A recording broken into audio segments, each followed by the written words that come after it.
अस्सलामुअलैकुम वरहमतुल्लाहि वबरकातुहू। नाज़रीन, स्वागत है आपका आलिमी एकेडमी 92 चैनल में। उम्मीद करता हूं कि आप तमामी नाजरीन बखैर होंगे। साथियों, फिर से मैं आपके 10वीं क्लास की सेकेंड नंबर पे आने वाली किताब रोशनी से 2 चैप्टर लेकर के मैं आपके बीच आया हूं।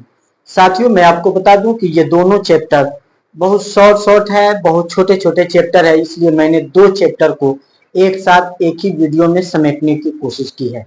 उम्मीद करता हूं कि आप अपने दिलो दिमाग में इसको कवर करने की कोशिश करेंगे।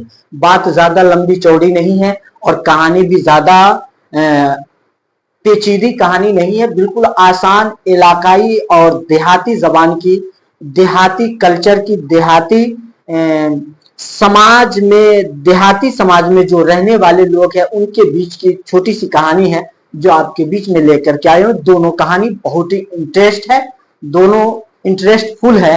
वाकई आप इसको पढ़ेंगे तो आपको इंटरेस्ट मिलेगा। साथियों, फटाफट पहले ही मैं आपसे गुजारिश करता हूं कि आप वीडियो को लाइक कर देंगे और ज्यादा से ज्यादा इसे शेयर कर देंगे ताकि जो लोग जो आपके अपने हैं छूट जाते हैं वो इन वीडियो से जुड़ जाए। और आपका अलीमी एकेडमी 92 चैनल एक ऐसा चैनल है जो आपको दिलासा नहीं रिजल्ट देगा, दिलासा नहीं देगा रिजल्ट देगा। आप यकीन रखें, धीरज रखें, कामयाबी आपकी कदम चुमेगी। एक एक पॉइंट को मैं आपके बीच रखता हूं साथियों।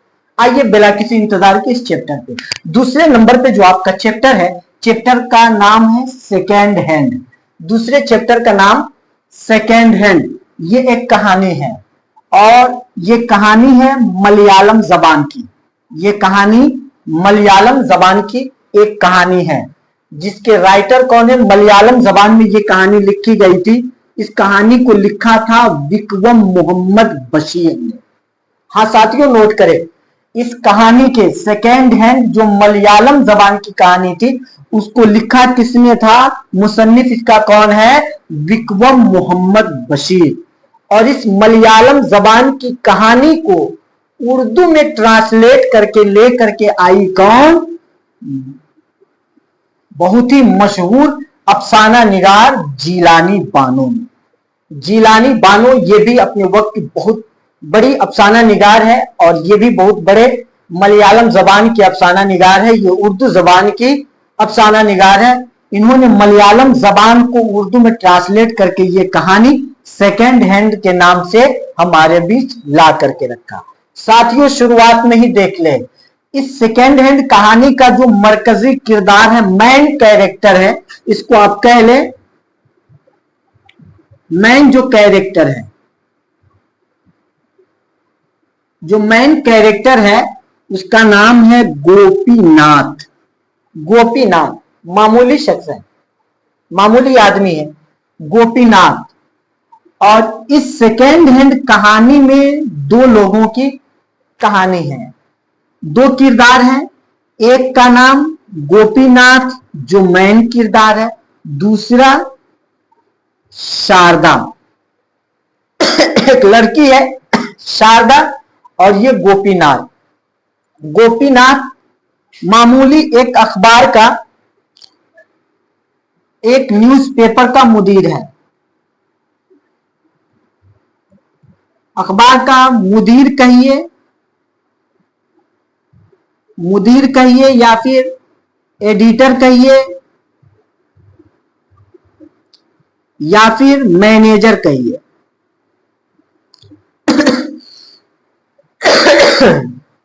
एक अखबार था, ये खुद अपने इस अखबार को इसने निकाला था और इस अखबार का ये मुदीर भी खुद था, एडिटर भी खुद ही था, मैनेजर भी खुद ही था। जो भी कुछ था सब कुछ अकेले था। और ये जो शारदा लड़की है ना, आप सेकेंड हैंड देख रहे हैं कहानी का नाम, यहां से ही आपको कुछ कहानी में ट्विस्ट नजर आता होगा कि सेकेंड हैंड क्या है। सेकेंड हैंड उस चीज को बोलते हैं जो एक आदमी के यूज करने के बाद उस चीज को दूसरा आदमी यूज करे तो उसी चीज को हम सेकेंड हैंड बोलते हैं। तो ये सेकेंड हैंड कहानी का नाम है, तो सेकेंड हैंड मतलब क्या, तो सेकेंड हैंड ये शारदा है, ये है शारदा। इसका एक पति शायर है और दूसरा पति गोपीनाथ है। कहानी को सुनिए। होता क्या है, ये गोपीनाथ एक मर्तबा अपने ऑफिस से घर आता है, अपने ऑफिस से घर आता है। सुनिए, मैं पूरी कहानी ही सुना देता हूं आपको, ज्यादा लंबी नहीं है इसलिए आप घबराएंगे नहीं। इस पूरी कहानी का खुलासा आप सुनिए। ये जो अफसाना सेकेंड हैंड है, ये लिखा है किसने? विक्रम मोहम्मद बशीर ने, उर्दू में तर्जमा जिलानी बानो ने किया।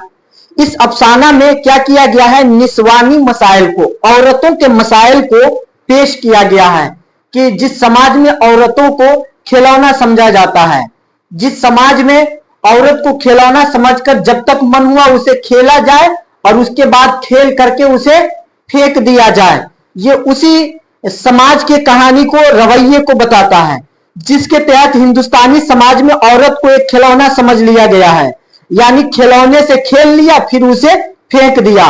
इस मसला पर इर्तिकाज करते हुए अफसाना निगार ने यह कहानी लिखा है। कहानी इस तरह है कि गोपीनाथ नाम का एक शरीफ और गरीब सहाफी रात के वक्त अपने घर पर आराम से, रात के वक्त अपने काम को छोड़ करके जब अपने घर को पहुंचता है, और घर पहुंचता है, वो घर पहुंचता है आराम करने के लिए। तेज बारिश हो रही है। इसी दरमियान बारिश में भीगी हुई एक जवान औरत उस सहाफी के घर में दाखिल होती है। गोपीनाथ के घर में एक जवान औरत दाखिल होती है। वो अपना नाम शारदा बताती है और बहुत घबराई हुई है। मेजबान गोपीनाथ एक शरीफ किरदार का नरम दिल नौजवान है। उसने निहायत शराफत के साथ शारदा को अंदर बुला लिया, बगल के कमरे में भेजकर कपड़ा बदलवाया, फिर उसके लिए चाय बनाई, चाय तैयार करके उसको चाय पिलाया। फिर रात भर आराम करने के बाद जब वो लड़की नॉर्मल हो गई तो सुबह में उसने शारदा से तफसीली खैरियत दरियाफ्त किया। गोपीनाथ ने सुबह को जब वो नॉर्मल हुई तो उसे बुलाया गया, चाय पिलाया गया और फिर पूछा गया कि आप अपनी डिटेल बताइए कि आप कौन है, कहां से आई है। जब उसे शारदा की बेबसी का इल्म हुआ, लड़की ने अपनी पूरी आप बीती बताई कि मैं क्या थी, मेरे साथ क्या क्या हुआ। जब उसे शारदा की बेबसी का इल्म हुआ तो उसने अजराहे हमदर्दी उसके सामने शादी की तजवीज रखी, लेकिन इस तजवीज के जवाब में शारदा की शख्सियत कहीं खिलने लगी। शारदा कहीं ना कहीं उम्मीद से हो गई, शारदा कहीं ना कहीं उसके दिल के अरमान खिल उठे और उसने बताया कि मैं एक बच्चे को जन्म दे चुकी हूं, मैं एक बच्चे की मां हूं। मुझे एक कॉलेज के लड़के से प्यार हो गया था, वो लड़का शायर भी था, उसने मुझसे अपने प्यार की जाल में फंसाया। फिर मैं उसके साथ जिस्मानी शारीरिक संबंध बना चुकी और मैं एक बच्चे की भी मां बन गई। अब मामला यह है कि उसने मुझे धोखा दिया और मुझे उस हॉस्पिटल में ही बेहोशी के आलम में छोड़ करके वो गायब हो गया। अब मैं हॉस्पिटल से ही आपके पास आई हूं। तो हमदर्दी के नाते विक्रम मोहम्मद बशीर अपना प्रपोजल रखता है कि आप भी लाचार है और मैं भी लाचार हूं, मेरे पास भी बाल बच्चे नहीं, न मेरी शादी नहीं हुई और दूसरी बात यह है कि मेरे माँ बाप भी नहीं, मैं इस बड़े से घर में अकेले रहता हूं। अगर आपको एतराज न हो तो आप मुझसे शादी कर ले और आप यहीं जिंदगी गुजारे। शारदा को औरत होने के नाते मर्द से अब भरोसा उठता चला गया है। चूंकि प्यार की जाल में मीठी मीठी बात को बोल करके एक ने धोखा दिया, इस हालत में अब ये डर रही थी कि कहीं ऐसा ना हो कि ये भी मीठी मीठी बात अभी बोल रहा हो और फिर जब मुझे खिलौना समझे और जब खेल ले मुझसे तो मुझे भी फेंक दे। वो इस डर से डरी रहती है, लेकिन बेचारी क्या करती, उसने हामी भर दी, मुझसे शादी कर लोगे। तो इन तमाम तक हकायक को जानने के बावजूद भी गोपीनाथ इन तमाम के बावजूद भी शारदा से शादी करने के लिए तैयार हो गया। फिर शारदा ने कहा कि मैं मजबूरी में और तुम्हारी इंसानियत से मुतासिर होकर शादी तो कर सकती हूं, लेकिन तुमसे मोहब्बत नहीं कर सकती। शादी कर सकती हूं, तुमसे मोहब्बत नहीं कर सकती। शारदा की इस बेरुखी के बावजूद सहाफी उससे शादी के लिए तैयार हो जाता है और एक सादे तकरीब में दोनों की शादी होती। सिंपल सी तकरीब रखी जाती है और उसमें दोनों की शादी हो जाती है। लेकिन मियां बीवी की हैसियत से दोनों रहने तो जरूर लगते हैं, लेकिन गोपीनाथ को बीवी से जो तकवीयत और सुकून मिलना चाहिए वो नहीं मिल सका। अब उसकी वजह शारदा की बदअखलाकी थी, या उसके रद्दे अमल की नफसानियत थी, या मर्दों पर औरतों के अदम एतमादी का नतीजा था। कई सारी वजह थी कि सारे मर्द एक तरह होते हैं, मर्द अपनी ताकत औरतों पे आजमाते हैं। बहुत सारी वजह थी उसके पास। चाहे जो भी वजह हो, कुल मिलाकर के वो बिल्कुल मर्द जात पे भरोसा करना छोड़ दी थी, इसलिए कि उसने अपने शौहर से बताया था कि एक शायर ने उसके साथ मोहब्बत का ढोंग रचाया और जिस्मानी ताल्लुक बनाने के बाद बच्चा भी पैदा हुआ, और उस सब के बावजूद उसने शारदा को ठुकरा दिया। इसी हालत में उसकी मुलाकात इत्तेफाकी तौर पर गोपीनाथ से हो गई।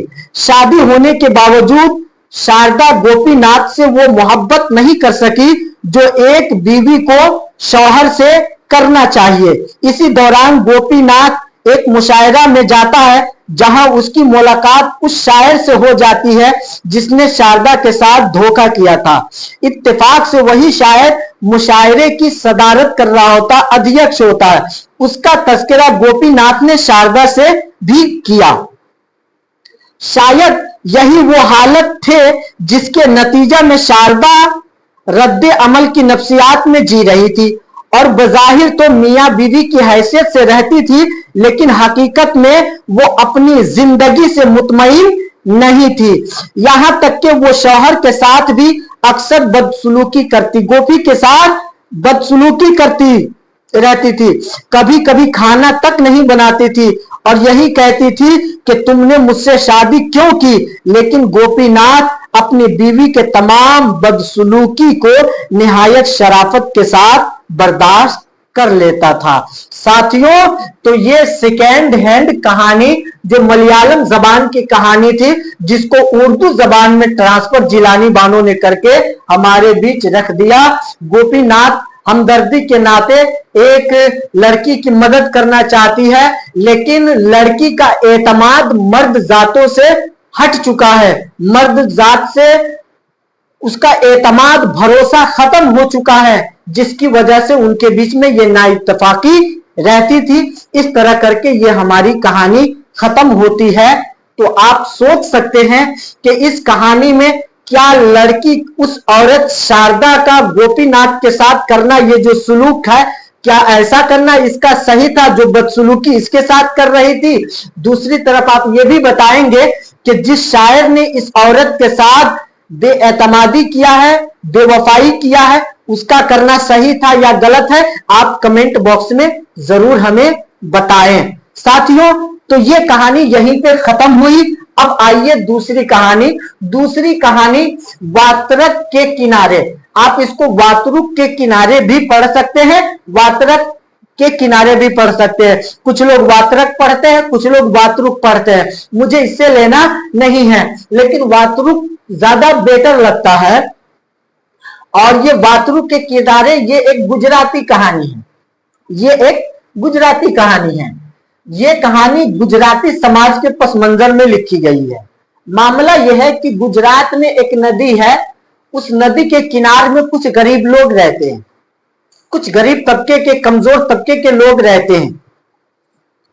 और वही आसपास, उसी नदी के आसपास, नदी के इस पार में कुछ गरीब लोग रहते हैं और उस पार में कुछ अमीर यानी कि ठाकुर जात के लोग रहते हैं, जो बहुत ही पैसे वाले अमीर है। और वो अमीर लोग इन गरीबों को डरा करके, धमका करके अपना काम निकालते हैं। इनसे जबरदस्ती, इनके साथ जबरदस्ती करते हैं, इनसे बहुत सारा काम लेते हैं, और जब काम निकल जाता है तो इन्हें ठुकरा देते हैं। यही सारी बातें होती है। इस कहानी की इस कहानी को लिखा है पन्नालाल पटेल ने। ये गुजराती कहानी किसके द्वारा लिखी गई? पन्नालाल पटेल के, जिसका उर्दू तर्जमा मजहरुल हक अलवी ने किया। जिसका उर्दू तर्जमा किसने किया साथियों? मजहरुल हक अलवी ने किया। और इस कहानी में एक ही किरदार है जो मरकजी किरदार है, जिसका नाम है नवल। क्या नाम है साथियों? इस कहानी के जो मरकजी किरदार है उसका नाम है नवल। ये एक लड़की है, ये एक लड़की है। नवल एक गरीब फैमिली से नदी के इस पार कमजोर तबका के जो लोग रहते हैं उसमें ये जिंदगी गुजार रहती है। इसके पास अपने माँ बाप नहीं है, गुजर चुके थे बचपन में। तो उसी गांव के एक बूढ़े और एक बुढ़िया ने इसे सहारा दिया और ये नवल उसको प्रेम से खाला और खालू कहने लगी थी। तो चूंकि जो नवल की जो खाला और खालू है उसके पास भी बाल बच्चे हैं, लेकिन बेटियों की शादी कर दी है। बेटे अपने बीवी को लेकर के दूर चले जाते हैं, बूढ़े माँ बाप को छोड़ दिए रहते हैं। तो ये नवल जो है ना अपने खाला और खालू की देखभाल करती है। ये जो बूढ़े बुढ़िया हैं इनके बेटे भी चले गए और बेटी की शादी भी कर दी, तो यही नवल देख रेख करती थी। होता क्या है कि इस बुढ़वा बुढ़िया ने नवल की भी शादी करा दी थी। शादी कराई जब इसकी पहली, नवल की 2 शादी हुई है।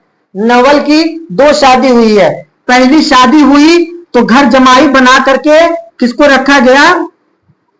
दूल्हे को घर जमाई बनाकर रखा गया। लेकिन ठाकुर लोग इतना ज्यादा इस गरीब लोगों को दबाए कि डर के मारे ये घर जमाई नवल का रफू चक्कर हो गया, छोड़ करके भाग गया। काफी दिन गुजर गए, फिर खाला और खालू के दिल में आया ये कि नवल की दूसरी शादी की जाए। तो दूसरी भी शादी इसकी हुई, दूसरी शादी भी नवल की हुई। तो दूसरी शादी जब इसकी हुई तो ये भी घर जमाई बन गया। ये भी घर जमाई बन करके नवल और नवल के खाला खालू के घर में रहने लगे। एक मर्तबा की बात है कि नवल अपने उसी इलाके में, उसी नदी के किनारे में एक जगह पे शहर में बाजार लगता था। वो बाजार गई थी तो एक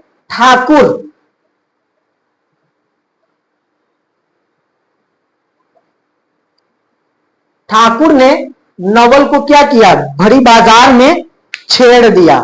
क्या किया? भरी बाजार में किसको? नवल को छेड़ दिया। जब उसने छेड़ दिया तो मामला ऐसा हुआ,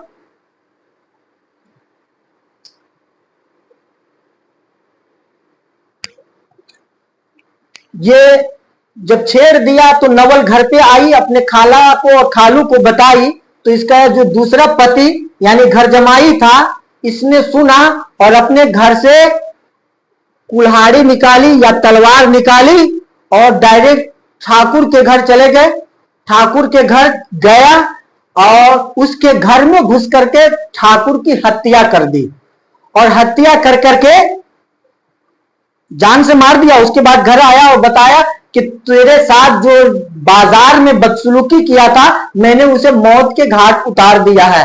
तो खाला और खालू और ये जो नवल है ये तीनों मिलकर के उसे भगा देते कि तू यहां से भाग जा, वरना तो वो लोग हम लोगों को जीने नहीं देंगे। वो तो चला जाता है। ये अब जब इस घर से निकलता है तो वो भटकने लगता है, जंगल बयाबान जगह जगह भटकता रहता है। लेकिन कभी कभी जो है ना साधु के भेष में आकर के नवल से रात में मुलाकात करता रहता है। काफी दिन गुजर गए, वो पांव से लंगड़ा भी हो जाता है, उसका पांव एक हादसा में कट जाता है। तो एक मरतबा फिर से साधु के भेष में आया रहता है। और दूसरी तरफ उसी गांव में ठाकुर के मारने वाले को खोजा जा रहा होता है। उन्हें कहीं से पता लगता है कि जिसने ठाकुर को मारा था वो इसी के आसपास कहीं ना कहीं भटक रहा है। तो उसी के छानबीन में ठाकुर की तरफ से कुछ लोग आए थे और ये अपने घर आया लंगड़ाते हुए।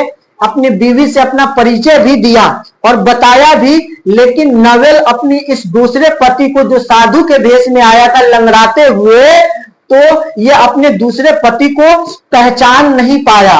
और जब अपने दूसरे पति को नहीं पहचान पाई, नवल जब नहीं पहचान पाई, तो वो शख्स अपने ससुराल से जब वापस हो रहा होता है, उसी वक्त ठाकुर के लोगों ने उसे पकड़ लिया। तो साथियों, ये कहानी गुजराती कहानी है और इस कहानी में यह बताया गया है कि कमजोर का और पसमादा तबके का कोई सहारा नहीं होता। उठे हुए को हर कोई उठाता है, निचले वाले को कोई नहीं उठाता।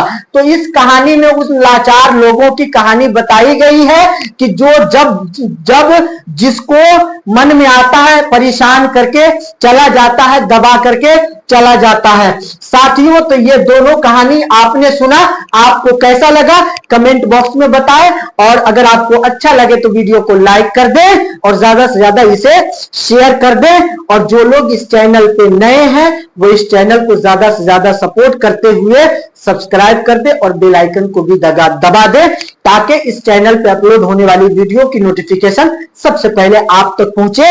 आज की वीडियो में बस इतने ही इजाजत चाहता हूं, मिलते हैं फिर अगले वीडियो में, तब तक के लिए खुदा हाफिज, अस्सलामु अलैकुम।